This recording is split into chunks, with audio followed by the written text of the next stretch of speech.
सत्यनाम, आप सभी को मेरी तरफ से साहिब बंदगी। पिछले पार्ट में हमने यह जाना कि खेमसरी और उनके परिवारजनों को सदुपदेश देकर उनके मन को मजबूत कर दिया था साहिब ने।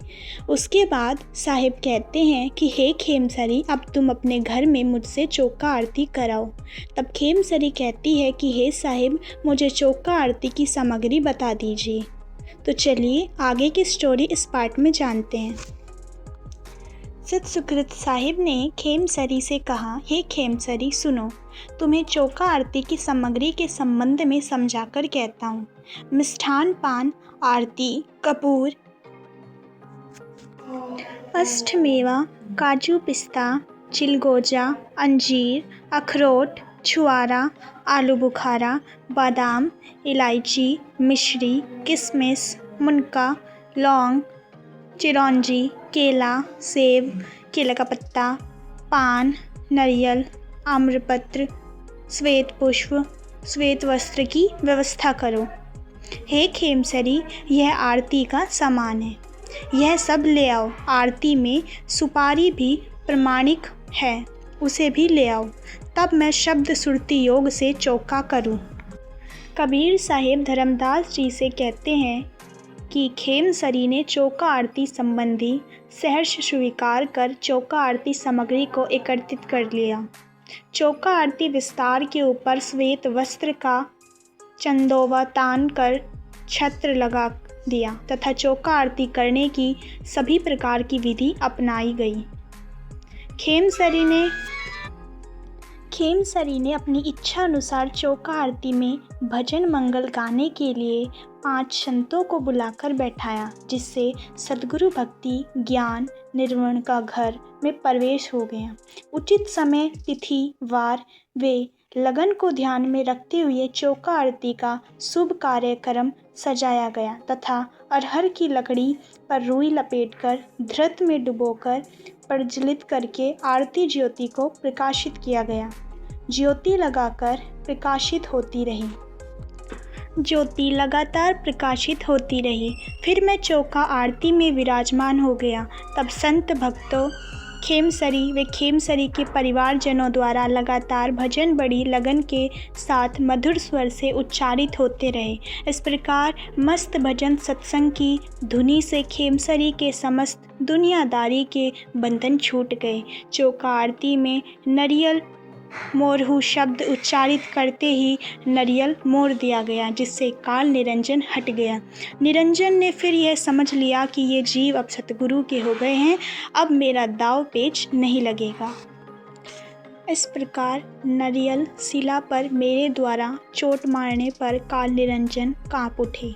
इस प्रकार चौका आरती में नरियल मोड़ने पर काल माया द्वारा मन, बुद्धि, चित्त तथा अहंकार पर प्रभाव था। विषय वासना थी तथा विक्षेप था। वह खेमसरी के समस्त परिवारजनों से उड़ गया, अर्थात उसमें से काल माया जन्य विषय वासना समाप्ति हो गई।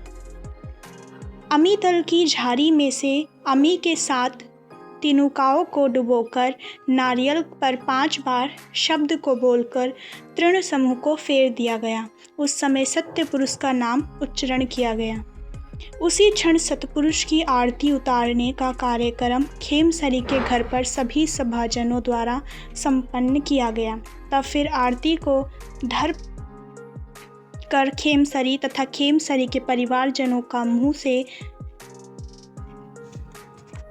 मुंह पानी से धुलवाकर काल से तिनका तुड़वाया गया तथा निज नामदान दिया गया। इसके पश्चात मेरे द्वारा पान प्रसाद वितरित किया गया, जिसमें सर्वप्रथम खेमसरी ग्वालीन को पान परवाना दिया गया और खेमसरी के पश्चात खेमसरी के परिवारजनों व कुछ श्रद्धालु आगंतुकों को पान परवाना दिया गया।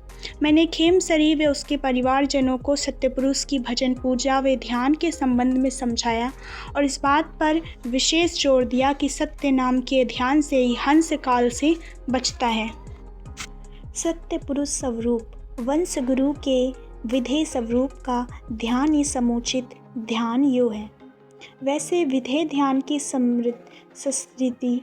विस्तृत चर्चा पूर्व प्रसंगों में भरपूर हो चुकी है। दिग्दर्शन मात्र पुनः स्मृति हेतु इसे सूक्ष्म रूप में दोहराया गया है। मैंने खेमसरी व उसके परिवार वालों को सद्चरित्र, सद्व्यवहार तथा उत्तम रहनी गहनी से जीवन व्यतीत करने का उपदेश दिया और उत्तम रहनी से जीवन जीने की प्रतिज्ञा करवाई, अर्थात दृढ़ संकल्प के साथ उन्हें स्वीकार करा दिया तथा सत्य नाम स्मरण से ही हंस निज घर पहुंचता है ऐसा संदेश दिया। तब खेमसरी के घर पर मैंने 12 हंसों को उपदेश दिया और फिर मैं सतलोक चला गया। मैंने सतलोक में जाकर सत्यपुरुष के चरण कमलों को स्पर्श किया।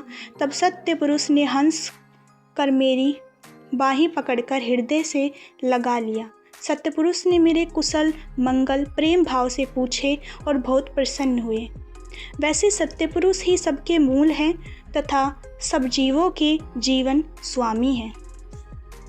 सत्यलोक के अत्यंत हंस बंधु जिनकी महिमा अलौकिक व अवर्णनीय है, वे भी मुझे देखकर बहुत ही प्रसन्न हुए और मुझसे मिलकर गदगद हो गए। उस समय के स्नेह मिलन की स्थिति अति सुंदर थी।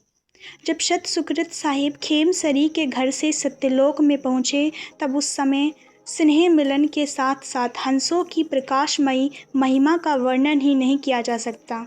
सतलोक के हंसों की महिमा अत्यंत थी। एक हंस का प्रकाश 16 सूर्य चंद्रमा के प्रकाश के बराबर होता है। तब मैंने खेमसरी के घर से सत्यलोक जाने के पश्चात कुछ दिन तक वहीं निवास किया। फिर लौटकर संसार सागर में आया और अपने भक्तों को देखा। मैं इस संसार सागर में रात दिन गुप्त रहता हूँ, इसलिए एकाएक जीव मुझे परख नहीं सकते। जिन जीवों को मैंने ज्ञान उपदेश दिया उन जीवों को मैंने सत्यलोक भेज दिया। सत्यलोक ही सतगुरु के हंस भक्तों के लिए सदा सुख देने वाला निवास स्थान है और वहाँ हमेशा वसंत ऋतु की तरह आनंद ही आनंद है। सतपुरुष के पास हंस सदा आनंद के साथ किलोल करते हैं। सत्यलोक का जिसने सतगुरु कृपा से जीवित ही पहचाना करके साक्षात कर दिया, वह मरणोपरांत सत्यलोक जाएगा ही जाएगा। जैसे जिनको दर्शन इत है इनको दर्शन उत। जिस सत्यपुरुष ने इस संसार सागर की रचना करके अनंत जीवों को उत्पन्न करके साज में भेजा है, वही दयालु सतपुरुष काल माया जाल में फंसे जीवों को श्वेत अथवा वंश गुरु के रूप में प्रकट होकर उन्हें चेताकर अथवा जगाकर सत्यलोक पहुंचाते हैं। कबीर साहिब धर्मदास जी से कहते हैं कि तत्पश्चात सतगुरु सत्य सुकृत साहिब सिलमिली द्वीप पहुँचे, जहाँ सहते जी सद्वी को चेताया। वैसे सहते जी 22 सत्यलोक के हिरंबर अंश थे, सुमत अंड के स्वामी थे, तीसरी करी युक्त अगर मन वाले, निहरूपी उत्तम वर्ण वाले सत्यपुरुष की त्रिकुटी से प्रकट हुई थी। हिरंबर द्वीप वाले अंकुर सुर वाले पश्चिम दिशा के स्वामी वास्तविक अथर्ववेद के धनी वे सिलमिली द्वीप के स्वामी हैं। सिलमिली अथवा सिलमिली एक ही है। मणिकपुर शहरों में सहते जी क्षत्रिय कुल में उत्पन्न हुई थी। सतगुरु सतसुकृत साहिब द्वारा सहते जी को चेताने पर वे एकदम जागृत हो गए। उन्हें पूर्व का अपना भेद प्रतीत हो गया। काल माया द्वारा छाए हुए समस्त आवरण भ्रम व कल्पनाएं मिट गई। इस प्रकार सहते जी ज्यों ही जागृत हुए तो ही वे सतगुरु सतसुकृत साहिब के चरणों में गिर पड़े और अपना सर्वस्व समर्पण सतगुरु सतसुकृत साहिब के चरणों में कर दिया। सतगुरु ने आनंदी चौका आरती करके सहते जी को पान परवाना देकर निहाल कर दिया। सहते जी बाई अपना सब कुछ सतगुरु के चरणों में समर्पित करके सतगुरु सतसुकृत साहिब के साथ हो गए। सहते जी ने सतगुरु को भली भांति पहचान लिया।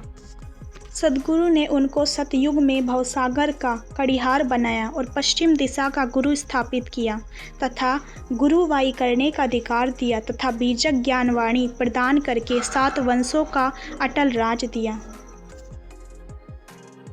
आगे की स्टोरी जानने के लिए नेक्स्ट पार्ट का वेट करें। Like and subscribe my channel. Thanks for watching.